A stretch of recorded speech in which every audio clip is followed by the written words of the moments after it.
Good morning. Today is Sunday. It's April 20th, Easter Sunday. And that means no work today, so that means we got to do some maintenance on the machines.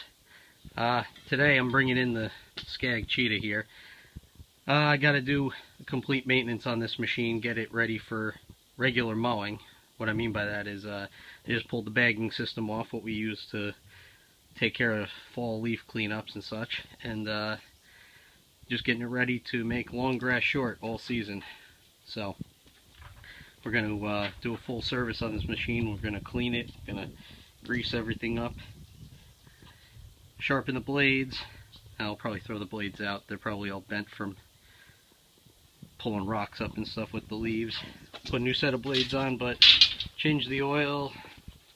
We'll blow out the air filter, and I guess the main reason why I'm making this video is we're going to change the hydraulic oil in this mower. Now SCAG says once a year, or 500 hours. This mower is at 686 hours. Well, I bought this mower at the end, towards the end of a season. That would be the end of 2012. So we used it for like maybe 2 months, and then we used it then all of 2013. So I feel like we got a season on it. I feel like that's close enough. So anyway, we're going to start this season with a fresh hydrostatic, I guess it's not hydraulic, it's hydrostatic oil change. So let's get to it. Now underneath the machine here, you can see this is a different setup than most zero-turn riding mowers. These are transaxles instead of the typical pump and motor setup that you usually see. Independent transaxles, and they contain all the hydraulic fluid. You can see right there, this is the model. So right here is where the filter is. That's the left hand side. You pan over here to the right hand side, that's the right hand side. Filter there, filter there. Now, ooh, see if I can get under here and see. This is up towards the mower deck here, and there it is. I believe that is the drain plug that we're going to need to utilize. So before you pull the drain plug out of that transaxle, you're going to want to come up here and take your 3/8 wrench and take the cover off this cover here off the tank, and that's going to reveal your hydraulic oil tank here. And you're going to want to open the cap to give it some air to breathe so it can drain out. And there's my yoga mat. I highly suggest you steal one of these from your wife if you're going to be laying on concrete. It's a lot better than cardboard. I promise it's not mine. It was my wife's. Anyway, so now I just pulled the oil plug out of here, and it's draining. And I highly suggest also that you take the oil plug and move it away from the pan. It's teeny tiny. You don't want to drop it in there. You'll never find it. So I'm going to wait for this to drain. We're going to do the other side the same, and I'll bring you back when we're pulling the filters.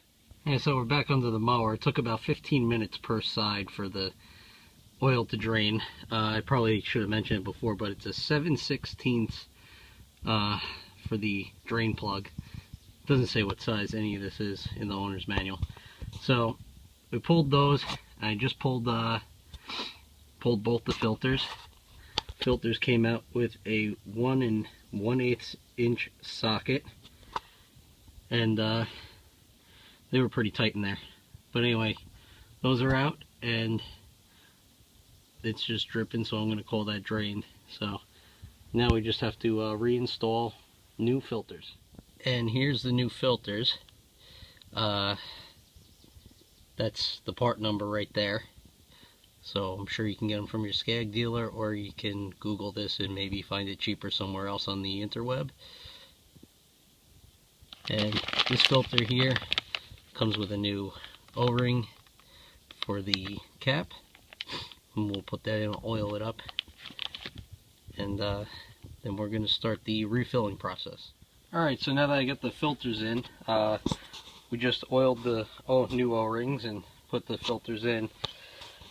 last thing we gotta do is we gotta fill it. And before we can fill it, we have to take that plug out right there. That's the air vent. And it's right down here. You see that bolt right there? It's right behind the seat, right where the overflow tube goes into the transaxle. And we got to remove them both. This one's right back in here. You can barely see it. Alright, so we use the 7/16 to get those air vents out of the transaxles. Now, per the owner's manual, it says to use 20/50, like a motorcycle, to fill these. It takes about 10 quarts. I'm using AutoZone brand because oil's so damn expensive right now. Even the house brand is $4, and I figure it's in an orange bottle. It should go in an orange maw, right? Makes me feel better. Anyway, it says to fill the reservoir approximately 5 quarts until it starts coming out the vent. Then close the vent on the left side and keep filling until it comes out of the vent on the right transaxle. Alright, so the transaxles took exactly what it said. It took 10 quarts to fill this, and the reservoir is full right now. So what I'm going to do is I'm going to run it around and run the air out of it. But got the wheels back on, and that's it. We're just going to run it around, get the rest of the air out of it, and then make sure that we have some probably about halfway in the reservoir there. I think up to that first line. You can't get the camera in there. Right there, that first line in the bottle. So anyway, that's it. That's the whole service, and thanks for watching.